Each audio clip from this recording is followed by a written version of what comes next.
पहला तो ये है functional components of computer system. ठीक है, तो इसमें मेनली आपको ये डायग्राम बनाना है और इस डायग्राम में आपको अलग अलग जो कंपोनेंट्स होते हैं उनको दिखाना है।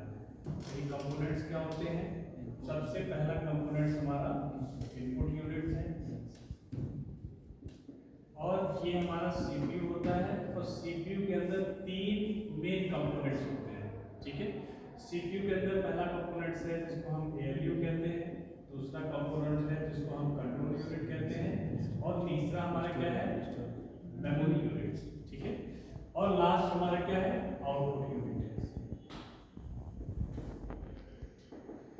देखो, जो कंप्यूटर ऑर्गेनाइजेशन का पूरा आपका जो सिलेबस है, इन्हीं 5 अलग अलग कंपोनेंट्स हैं, इन्हीं के ऊपर पूरा आपका सिलेबस है।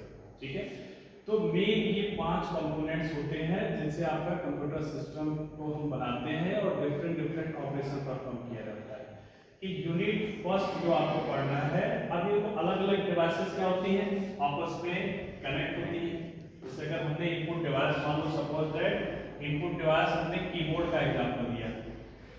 अब कीबोर्ड पे हम क्या करते हैं, अलग अलग हमारे कीबोर्ड के बटन्स होते हैं और अलग अलग उसमें हम इंस्ट्रक्शन देते हैं। ठीक है, जो भी हम बटन प्रेस करते हैं दैट मींस हम क्या कर रहे हैं, हम कंप्यूटर्स को सीपीयू को बता रहे हैं कि कौन सा काम आपको करना है। ठीक है, तो ये इंस्ट्रक्शन जो है इनपुट डिवाइस के द्वारा जाता है और इनपुट डिवाइसेस किसके पास भेजता है? सीपीयू के पास भेजता है। देखो, ये दो तरीके से होती है। इनपुट डिवाइसेस जो भी हम इंस्ट्रक्शन देते हैं, ये क्या होता है, डायरेक्टली पहले स्टोर होता है मेमोरी के अंदर। ठीक है, अब सीपीयू को कोई भी प्रोसेसिंग करनी है तो सीपीयू क्या करेगा, डिफरेंट जो मेमोरी होती है, खासतौर से इंटरनल मेमोरी होती है, वहां से इंस्ट्रक्शन को फेच करता है और इंस्ट्रक्शन को फेच करने के बाद, जैसे मान लो सपोज दैट आपको क्या करना है, 2 + 2 ऐड ऑन करना है। एक सिंपल सा आप एग्जांपल लेते हैं। अब ये 2 बटन हम प्रेस करते हैं, अब इसको क्या होता है, सब अलग अलग बाइनरी में ये कन्वर्ट करता है और बाइनरी कोड में हमारी कंप्यूटर की प्रोसेसिंग होती है। ठीक है, ये इनपुट गया और इनपुट के बाद हम क्या कर रहे हैं, एडिशन परफॉर्म कर रहे हैं। तो ये इंस्ट्रक्शन मेमोरी के पास स्टोर होता है और मेमोरी से डेटा सीपीयू फेच करता है और सीपीयू फिर देखता है कि इसमें कौन सा हमें ऑपरेशन परफॉर्म करना है, यहाँ पे मैथमेटिकल ऑपरेशन परफॉर्म करना है, तो एएलयू के अंदर ये सारे काम होते हैं। ठीक है, तो ये डिवाइसेस आपस में कैसे कनेक्ट होती हैं, इनको कनेक्ट करने के लिए हम अलग तरीके का वायर यूज करते हैं, अलग तरीके की डिवाइसेस को आपस में कनेक्ट करने के लिए, जिसको हम कहते हैं बस। तो अनदर इंपॉर्टेंट टॉपिक क्या है, बस। तो इसमें बस स्ट्रक्चर की बात होती है। तो बस स्ट्रक्चर क्या होता है कि अलग अलग डिवाइसेस को हम आपस में कैसे कनेक्ट करते हैं, इसके लिए जो हमारी बसेस होती हैं, जो वायर्स होती हैं, वो 3 तरीके की होती हैं।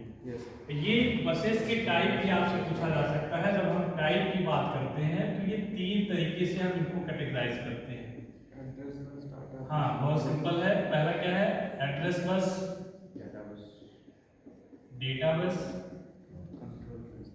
And last one is control bus. अब ये 3 अलग अलग बसेस हैं, 3 अलग अलग, इनका अलग अलग काम होता है। अगर हम इनके स्ट्रक्चर को बनाएंगे तो एड्रेस बस मेनली क्या करता है, कौन सा इंस्ट्रक्शन कहाँ पे स्टोर है, एड्रेस को कैरी करने का काम करता है। जो कुछ जो है हम इंस्ट्रक्शन देते हैं उसमें जो इसमें उसको कैरी करने का काम कौन करता है, डेटा बस करता है। ठीक है, लेकिन जैसे कई बार क्या होता है, एग्जांपल्स हम आपके हॉस्टल्स में क्या है, हॉस्टल में आप जिसमें आप स्टे कर रहे हैं, तो एक कई बार क्या होता है कि हॉस्टल में आपको रूम नंबर अलॉट किया जाता है। सिमिलरली जब मेमोरी के अंदर हम डेटा अलॉट करते हैं, डेटा को जब हम स्टोर करते हैं तो मेमोरी क्या करती है, वो डेटा कहाँ पे स्टोर है उसके एड्रेस को भी कंटेन करती है। जैसे आपके नाम के साथ साथ आपका रूम नंबर भी आपकी एक पहचान होती है हॉस्टल में, वैसे मेमोरी के अंदर डेटा कहाँ पे स्टोर है वो एड्रेस बस कैरी करता है। और इन दोनों के बीच में कम्युनिकेशन सिंक्रोनाइज वे में हो, उसके लिए हम कंट्रोल बस का यूज करते हैं। और कंट्रोल बस हमारी क्या करती है, कंट्रोल यूनिट्स के द्वारा ऑपरेट की जाती है, जिसके द्वारा डिफरेंट कंट्रोल सिग्नल्स हम यूज करते हैं। इसके अंदर क्लॉक पल्स होते हैं और ये क्लॉक पल्स जो है अलग अलग क्लॉक सिग्नल जनरेट करते हैं और जिसके द्वारा कौन सा ऑपरेशन कितनी देर में परफॉर्म करना है, ये सारी चीजें कंट्रोल बस के द्वारा की जाती है। तो ये बहुत इंपॉर्टेंट टॉपिक है बस स्ट्रक्चर, बस टाइप, ये आपसे पूछा जा सकता है। तो ये फंक्शनल आपके जो है ये शॉर्ट आंसर में पूछा जा सकता है। बस जब आपसे पूछा जाएगा तो टाइप ऑफ बसेस, या कई बार नाम से भी आपसे पूछ देते हैं एड्रेस बस क्या होता है, डेटा बस क्या होता है, ये आपके इंपॉर्टेंट टॉपिक है।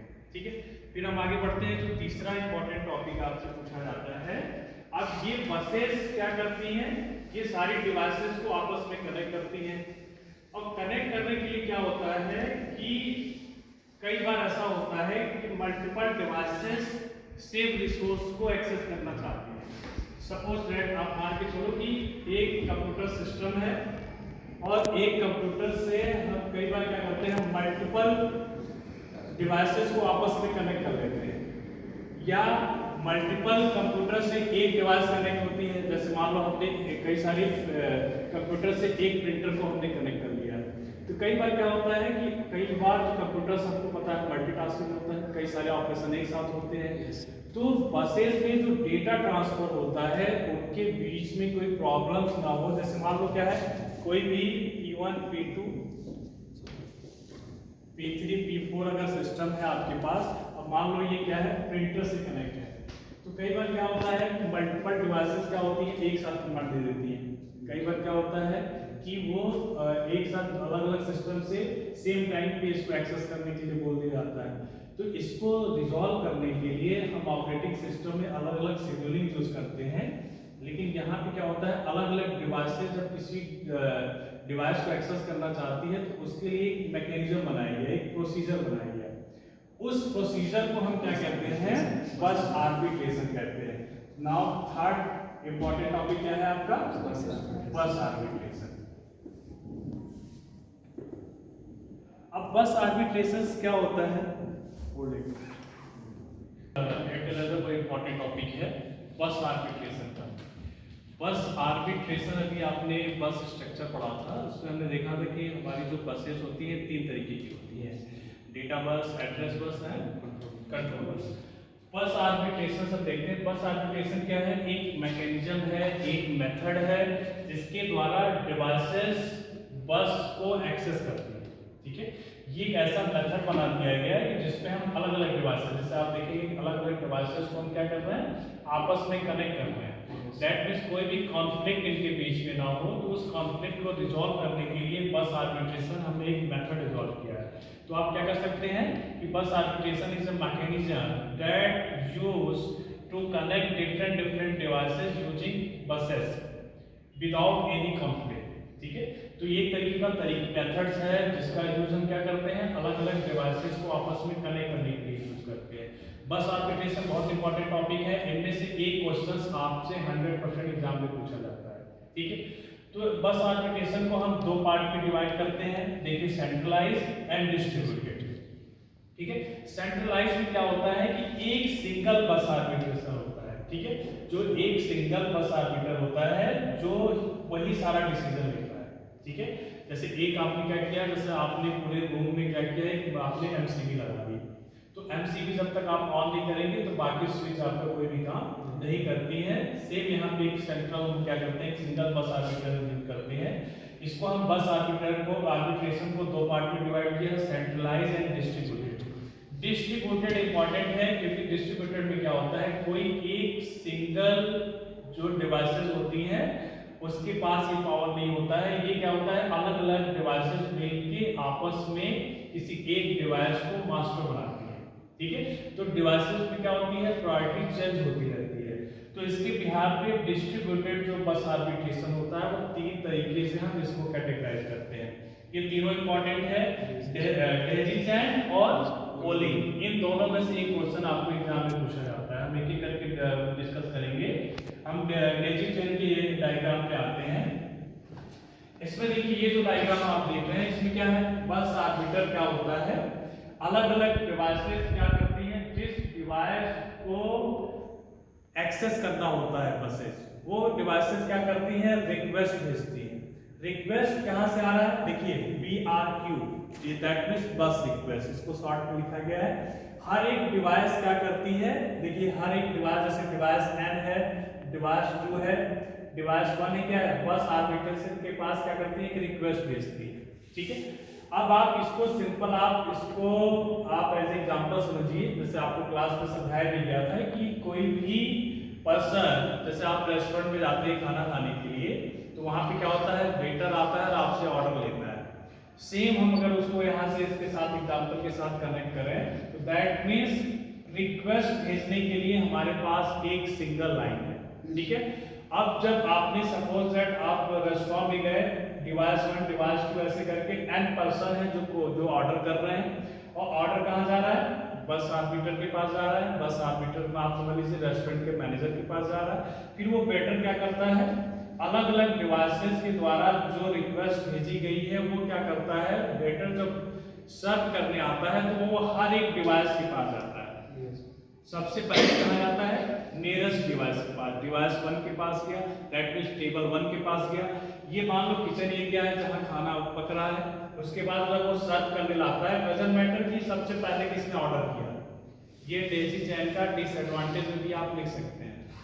वो पर्सन रिक्वेस्ट किया, रिक्वेस्ट होने के बाद जो वहां से परमिशन ग्रांट होती है वो नियरेस्ट डिवाइस के पास जाती है, डिवाइस 1 के पास जाती है, फिर डिवाइस 2 के पास जाती है, 3 के पास जाती है, ऐसे जितनी भी डिवाइसेस हमने कनेक्ट कर रखा है उनके पास आती है। तो इसका ये डिसएडवांटेज भी है।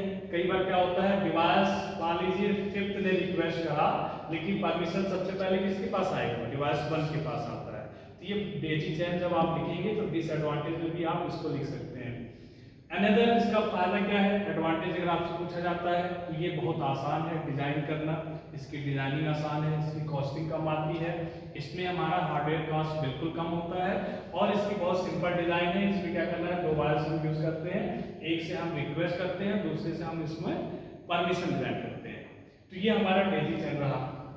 दूसरा, इसके बाद जो सेकंड मेथड है डिस्ट्रीब्यूटेड का, इसमें आप देखेंगे कि फिक्स प्रायोरिटी को हमने क्या किया कि अलग अलग डिवाइसेस के साथ क्या करते हैं, बस आर्बिट्रेशन में इसमें क्या होता है कि कोई भी जो परमिशंस आ रही है हर एक डिवाइस से होते हुए आती है।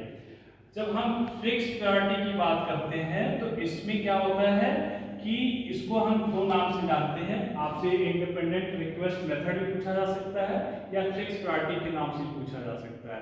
अब आप नाम से ही इसको याद रखेंगे कि इसमें जो डिवाइसेस होती हैं वो किसी दूसरे डिवाइस के ऊपर डिपेंड नहीं होती है। डेजी चैन में क्या हो रहा था, डिवाइस 2 के पास जो रिक्वेस्ट आएगी वो डिवाइस 1 से होके आएगी। अगर आपकी इसकी पहले की डिवाइसेस अगर खराब हो जाती है तो पूरा एंटायर सिस्टम हमारा क्या होगा, कोलैप्स हो जाएगा आगे का। तो हमने क्या करा कि हर एक डिवाइस के लिए रिक्वेस्ट और बस ग्रांट दोनों अलग अलग करते हैं, इसीलिए हम इसको क्या करते हैं, इंडिपेंडेंट रिक्वेस्ट मेथड कहते हैं। दैट मींस हर एक डिवाइस के लिए रिक्वेस्ट करने का जो प्रोसीजर है, जो डिवाइसेस डायरेक्ट क्या करती हैं, रिक्वेस्ट कर सकती हैं। फिर हम उसी एग्जांपल को लेके आते हैं। यहाँ पे हमने क्या कर दिया कि हर एक टेबल पे एक वेटर को असाइन कर दिया, जो क्या करेगा, मान लो डिवाइस नंबर 1 है तो वो BRQ1, उसके लिए एक वेटर हमने अलग लगा दिया, वो डायरेक्ट डिवाइस से रिक्वेस्ट लेगा और डायरेक्ट उसको सर्व करेगा। यहाँ पे क्या है, एक बंदा है जो रिक्वेस्ट ले रहा है, एक वेटर है, और जो सर्व हो रहा है हर एक डिवाइस से होके जा रहा है। वो जो प्रॉब्लम्स हम फेस कर रहे थे यहाँ पे हमने सॉल्व कर दिया। हर एक डिवाइस से डायरेक्टली बस आर्बिटर से क्या कर सकती है, कनेक्ट रहती हैं, वो डायरेक्ट रिक्वेस्ट कर सकती है, वहां से परमिशन उनको डायरेक्टली ग्रांट हो सकता है। ये डिवाइसेस आपस में एक दूसरे के ऊपर डिपेंड नहीं होती है, इसीलिए हम इनको क्या कहते हैं, इंडिपेंडेंट प्रायोरिटी मेथड कहते हैं या फिक्स प्रायोरिटी मेथड भी इसको कहा जाता है। अब दूसरा इनको इसमें क्या है, अब यहाँ पे क्या हो रहा है कि हर एक डिवाइस से डायरेक्टली कनेक्ट हो जा रही है। जो थर्ड हमारा मेथड है जिसको हम पोलिंग कहते हैं, और यहाँ पे ये हुआ। अब वहां पे क्या हो रहा था कि हमने अलग अलग डिवाइसेस को किसी एक को हमें मास्टर बनाना पड़ता है। लास्ट वाली मेथड में क्या हुआ, यहाँ पे प्रायोरिटी क्या होती है हमारी, रोटेट होती रहती है। ये अलग अलग डिवाइसेस क्या करती हैं, जैसे हमारे पास अगर 5 डिवाइसेस हैं तो 5 डिवाइसेस आपस में मिलकर किसी एक डिवाइस को मास्टर बना देती है। जैसे आपकी क्लास में आप क्लास रिप्रेजेंटेटिव बनाते हैं, और क्लास रिप्रेजेंटेटिव क्या होता है कि आगे सारी चीजें वो कम्युनिकेट करता है। सिमिलर यहाँ पे क्या होता है, सारे डिवाइसेस अलग अलग टाइम पे किसी एक डिवाइस को मास्टर बना देती है। वो मास्टर डिवाइसेस क्या होती हैं, अगर इन डिवाइसेस को कोई भी बस को एक्सेस करना होता है तो मास्टर डिवाइसेस ही रिस्पॉन्सिबल होती है। और ये डिवाइसेस क्या होती हैं, इसमें जो मास्टर डिवाइसेस होती हैं वो चेंज होता रहता है। कोई जरूरी नहीं कि एक डिवाइस जैसे आपने एक एमसीबी लगाया, जरूरी नहीं कि एमसीबी ऑन करने के बाद ही बाकी डिवाइसेस काम करेंगी। यहाँ पे क्या है, अलग अलग डिवाइसेस आपस में मिलके इस एक डिवाइस को मास्टर बनाती हैं और मास्टर डिवाइसेस से ही सारी डिवाइसेस परमिशन ग्रांट की जाती है। फिर क्या होता है, मान लो सपोज दैट डिवाइस 1 यहाँ पे मास्टर है, कुछ टाइम के बाद डिवाइस 2 हो सकता है, डिवाइस 3 हो सकता है। तो यहाँ पे जो हमारी प्रायोरिटी होती है डिवाइसेस में मास्टर बनाने की, क्या होती है, चेंज होती रहती है। तो ये 3 मेथड है, तीनों में से एक क्वेश्चन आपको डेजी चेन का या पोलिंग का, ये दोनों इंपॉर्टेंट है। इसके डायग्राम के साथ साथ एडवांटेज और डिसएडवांटेज भी आपको आना चाहिए।